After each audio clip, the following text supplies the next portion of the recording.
Halo teman-teman, hari ini kita akan membahas saham yang ayam. Nah, ini bukan karena saya terkejut ya, tapi kita memang akan membahas saham-saham yang bergerak di bidang ayam.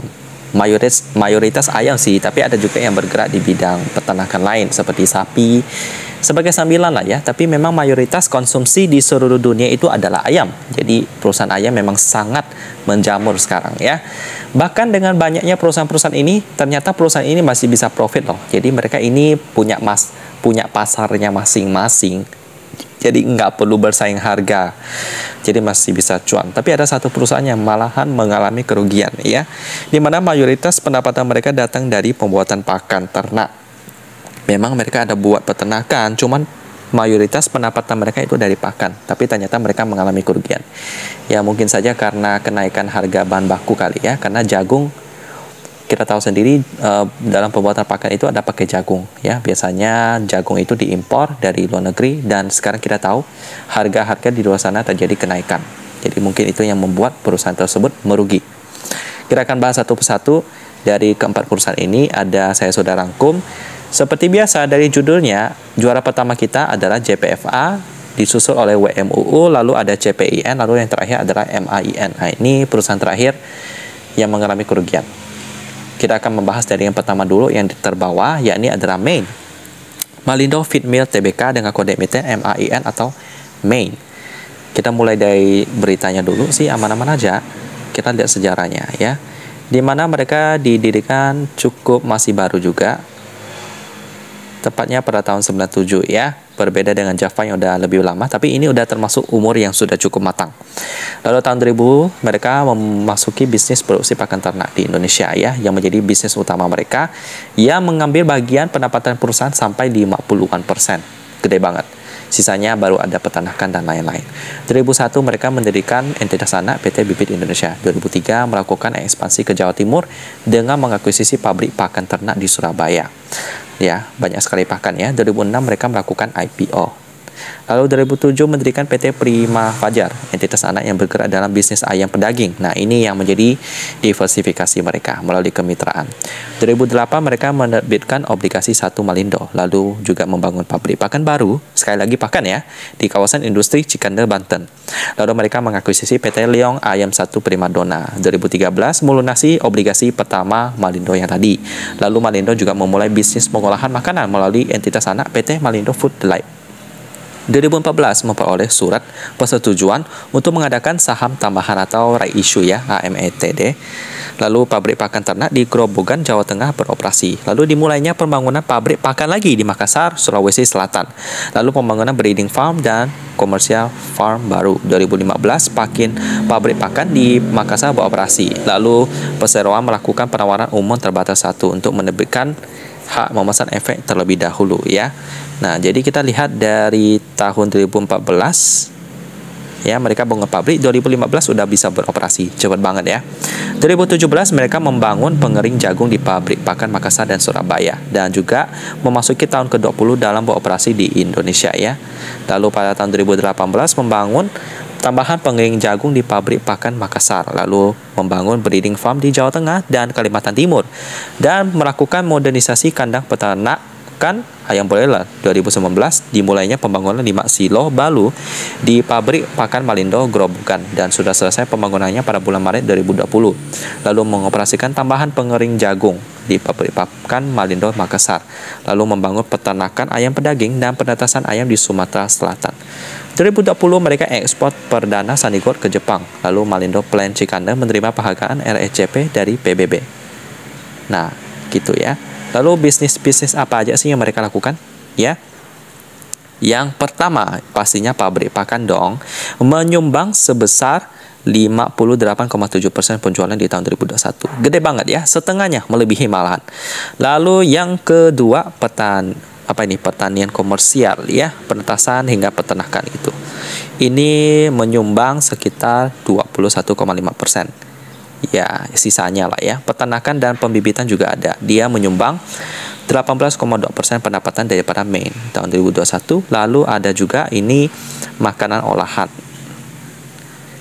Itu menyumbang sebesar 23,07% ya. Baik, ya makanan olahan. untuk berbagai produk yang kita perlukan. Jadi prospeknya ya semuanya di sini ayam ini kebutuhan kita semua, jadi aman-aman aja ya. Jadi nggak perlu ditanya lagi prospeknya, pastinya aman. Cuman bagaimana manajemen labanya itu yang penting. Main ini kurang bagus ya, sehingga mereka mengalami kerugian loh. Masih mengalami kerugian. Tapi prospeknya sih bagus. Selanjutnya kita lihat pemegang sahamnya di posisi terakhir kita. Masyarakat memegang 42,2%. Lalu Dragon Amity PT Ltd memegang 57%. Ini aman. Berita-beritanya juga aman-aman aja. Jadi langsung aja kita lihat laporan keuangan main ini yang mengalami kerugian. Kita download dulu main di kuartal ketiga ya. Udah update dia. Terapkan dulu lalu kita baca PDF-nya. Untuk mata uang pelaporannya dia dalam bentuk rupiah, pembulatan ribuan. Jadi kita kalikan 1000. Laba rugi untuk entitas induk sebesar minus 50 miliar. Dengan PER minus.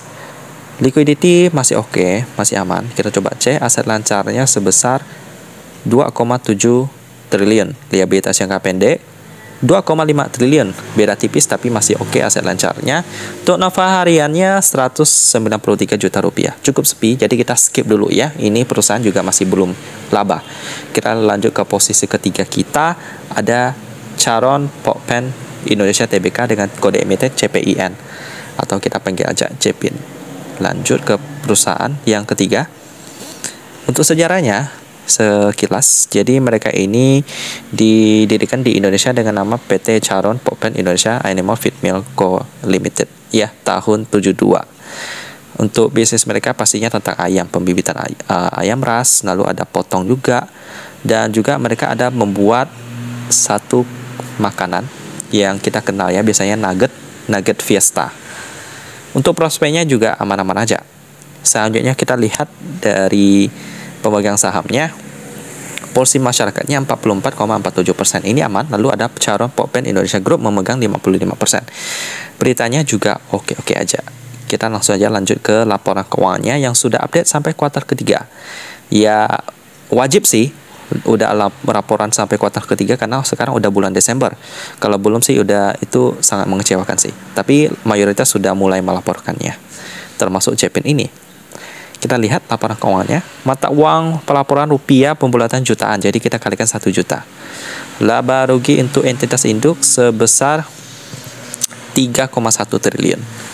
Dengan PER 22 kali, ini masih mahal sih. Lalu untuk liquidity-nya sih oke. Kita coba cek liquidity ya, aset lancar di sini 18 triliun, liabilitas jangka pendek 8,7 triliun, masih lebih gede aset lancar. Nice. Turnover harian 39M, cuman masih kurang bagus di sisi PER. Kita langsung lanjut ke posisi ketiga. Apakah ada ya yang masuk watchlist minimal standar lah, PER-nya 10 kali. Kita coba cek di posisi kedua. Nama perusahaannya adalah Widodo Makmur Unggas Tbk dengan kode emiten WMUU, atau kita panggil aja WMUU aja. Dari sejarahnya terlebih dahulu. Jadi seperti ini, mereka cukup baru, tahun 2015 ya dibangun ya. Lalu setelah itu kita lihat sejarahnya ya, membangun feed mill, breeding, dan lain-lain. Ya bisnisnya 11-12 lah dengan perusahaan-perusahaannya sebelumnya. Ada di bidang peternakan pembibitan, lalu ada peternakan komersial broiler, lalu ada juga feed mill, ini yang untuk makanan ternak ya. Lalu ada juga pembenihan, peternakan lapisan, sampai rumah potong hewan. Ini memang fokusnya ke ayam sih. Sekarang kita akan lihat prospeknya sih bagus ya. Untuk pemegang sahamnya, posisi publik masyarakat 36%, ini aman. Lalu Widodo Makmur Perkasa yang sudah IPO juga memegang 54%. Beritanya juga oke, jadi kita langsung lanjut aja ke laporan laba ruginya. Nah, apakah di posisi kedua WMUU ini masuk watchlist standar? Kita coba lihat ya. Kuartal ketiga. Kita download dulu PDF-nya. Sepertinya tidak masuk ya, karena EPS-nya cukup kecil. Mata uang pelaporan rupiah pembulatan satuan. Lalu untuk laba rugi untuk entitas induk sebesar, ini dia, 91 miliar. dengan pair 10 kali. Ini masih belum masuk watchlist standar. Dikit lagi memang, tapi kita keluarkan karena masih belum. Liquidity-nya sih aman. Aset lancarnya sebesar ini dia 755 miliar, likuiditas jangka pendeknya 603 miliar. Jadi masih lebih gede aset lancarnya ya. Nah, untuk turnover hariannya bagaimana? Turnover hariannya 1,67 miliar. Bagus. Cuman sayangnya PR-nya dikit lagi ya. Jadi WMUU di kuartal keempat semoga bisa dapat laba besar ya.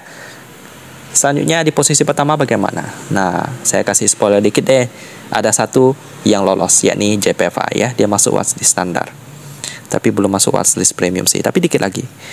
Juara pertama kita, juga satu-satunya di video kali ini yang masuk watchlist standar kita, Java Confit Indonesia Tbk. Dengan kode emiten JPFA. Kita langsung bahas saja perusahaan yang satu ini. Mereka merupakan salah satu perusahaan agri-food terbesar dan terkemuka di tanah air ya. Penghasil protein hewani, berkualitas dan terpercaya. Melayani Indonesia sejak tahun 75. Udah lama banget ya. Produk-produk mereka juga cukup terdiversifikasi dari ayam, lalu sampai aquaculture untuk udang, ikan. Ada juga. Lalu ada lagi mereka bergerak di bidang beef cattle. Nah, jadi tadi saya sempat sebutkan, jadi mereka bukan hanya bergerak di bidang ayam, tapi ternyata sapi juga ada loh. Malah ada merek-mereknya juga, Santori dan lain-lain. Dan juga mereka juga ada produksi makanan kucing loh. Cuman kayaknya di website mereka nggak disebut ya. Saya biasanya beli makanan kucing. Mereknya Java juga, produsennya juga Java juga. Mungkin karena memang sektornya lebih kecil, jadi mereka nggak menyebutkannya di website. Tapi memang ada makanan kucingnya ya. Ya, jadi saya lebih percaya produk Java ini sih. Memang ada banyak produk, tapi Java ini lebih seret di hati saya. Nah, itulah sekilas tentang Java yang sangat terdiversifikasi dan beserta teman-temannya yang lain, prospeknya pasti oke. Selanjutnya kita lihat pemegang sahamnya, porsi publik 43%. Java Ltd memegang 55%, beritanya juga oke-oke aja.